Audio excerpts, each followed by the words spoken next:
কিশোরগঞ্জের হাওরে তাই তোমার জন্য আইসি এখন পানিতে আমি নামু। দেখেন সাপের কারণে লাশের পাইপের সাপের কারণে আমরা সাইডই তুলতে পারি না। তো 3 দিন যাবত ধরে সাইড তুলতে পারি না। আজকে হাওড়ে এসে সাইড তুলার জন্য। তো দেখেন এই সার ভিতরে কি পাওয়া যায়, লাশের পাইপের সাপ পাইনি দিই।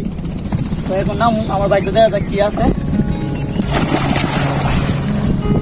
অন্তর পুইরা গেল কবে, ঢোকায় দুই বানিল নদে, আমার ভাঙা ঘুর নাহি লাগে জোড়া, ও নয়ন খোলা না রে যায় না পারা।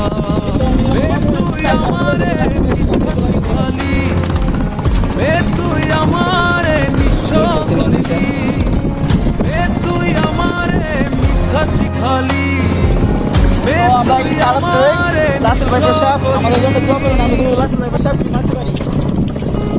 অন্তর পুইরা গেল কবে, ধোকায় দুই বানিল ন